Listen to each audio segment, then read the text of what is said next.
Okay, so now this is your question number 8। तो इसमें क्या है एग्जैक्टली आप ये देखिए।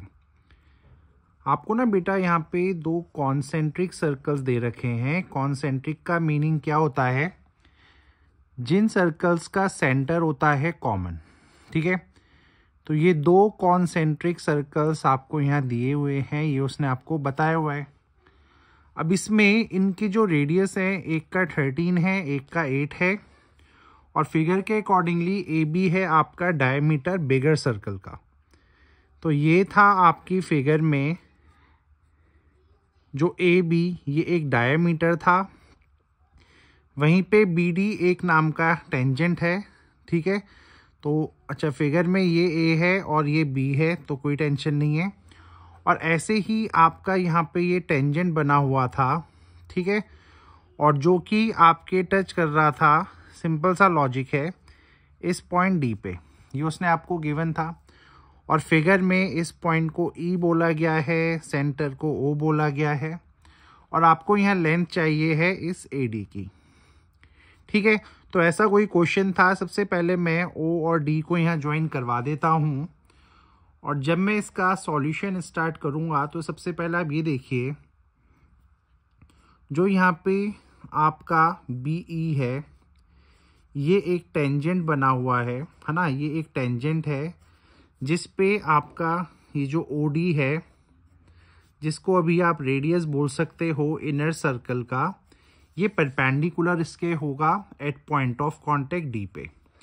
तो सिंपल सा बात है, अगर ये यहाँ पे 90 डिग्री बना रहा है, अगर ये यहाँ पे 90 डिग्री बना रहा है, तो हमने क्लास 9th में एक प्रॉपर्टी पढ़ा हुआ है, और वो प्रॉपर्टी क्या है कि जो परपेंडिकुलर होता है from the centre, perpendicular from the centre bisects a chord, bisect कर देता है एक कॉर्ड को।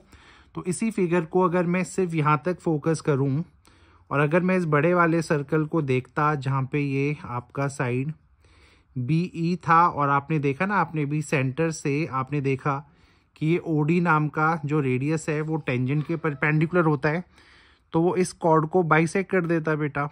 ठीक है, तो ये तो आपको पहला लॉजिक यहाँ पे पता है। ठीक है, तो अगर बी ई एक टेंजेंट है जो कि ओ डी के परपेंडिकुलर है, सो क्लास 9 की प्रॉपर्टी की perpendicular from the centre bisects a cord, उसी प्रॉपर्टी के हिसाब से यहाँ पे क्या होता, सबसे पहले कि जो आपका बी डी होता यहाँ पे डी ई के इक्वल हो जाता, और इसका मतलब क्या होता कि जो आपका ये डी है वो क्या बन जाता, वो बन जाता एक यहाँ पे मिड पॉइंट। ठीक है जी, तो ये आपका मिड पॉइंट बनता। सबसे पहला तो ये पॉइंट है। दूसरा एक और स्पेशल पॉइंट यहाँ है कि जो आपका बी ओ है और ओ ए है, यानी ये बी ओ और ओ ए, ये भी दोनों आपस में इक्वल हैं। क्यों हैं? क्योंकि भाई ये तो रेडियाई हैं सर्कल के। तो अगर ये रेडियाई हैं सर्कल के, तो सिंपल सी बात है, आपका जो पॉइंट ओ है ये भी मिड पॉइंट बना। अब क्लियरली यहाँ पे आप देख सकते हो ट्राइंगल बी ए ई, ये जो ट्राइंगल बी ए ई है, बी ए ई, ये पूरा बड़ा ट्राइंगल, इसमें आपका ओ एंड जो डी है वो कौन है? They are the midpoints. अब ये आपस में मिड पॉइंट्स हैं, so by midpoint theorem, आपको पता है मिड पॉइंट थ्योरम के हिसाब से फिर क्या हो जाएगा कि जो ये लाइन है ओ डी, ये जो लाइन ओ डी है वो आपकी पैरेलल बनती है ए ई के, और वो आपकी इस ए ई वाली लाइन के हाफ भी हो जाएगी। तो ये प्रॉपर्टी आपको पता है। तो सिंपल सा बात ये है, जो ए ई हमारा होगा वो इस ओ डी का डबल हो जाएगा बाय मिड पॉइंट थ्योरम। तो यहाँ तक आपको समझ में आया होगा कि मैंने ऐसा क्यों लिखा है सॉल्यूशन में। और अब चलते हैं बस उन 2-3 एक्स्ट्रा पॉइंट्स पे। तो सबसे पहले आपका ये रेडियस 13 है, तो आपका बी ओ 13 हो गया। दूसरा जो सर्कल है उसका रेडियस अगर ये है, ये यहाँ पे 8 हुआ। तो जब आप ट्राइंगल बी डी ओ में एक बार पाइथागोरस थ्योरम लगाएंगे, तो सिंपल सा बात है, यहाँ पे 13 का square is equals to 8 square plus यहाँ पे बी डी स्क्वायर हो जाएगा। ठीक है, और यहाँ से ये हो जाएगा आपका 169, आप इसको यहाँ लाइए, माइनस का 64 बना, और ये आपका बी डी के होल स्क्वायर के बराबर आता, और यहाँ से आपकी बी डी की वैल्यू आ जाती अंडर रूट में 105। ठीक है, अब अगर आपका ये 105 आता, अगर आपका बी डी 105 आता, तो आपको पता है ये तो बाइसेक्ट हुआ है, तो ये जो आपका डी ई था ये भी 105 आता, कोई टेंशन नहीं है।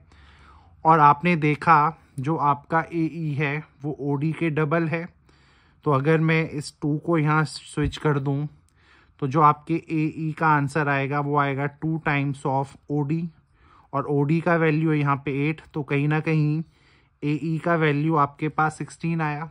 ठीक है, अब देखिए अब क्या होगा, ये जो एंगल ई है वो यहाँ पे 90 डिग्री बनेगा। क्यों बनेगा?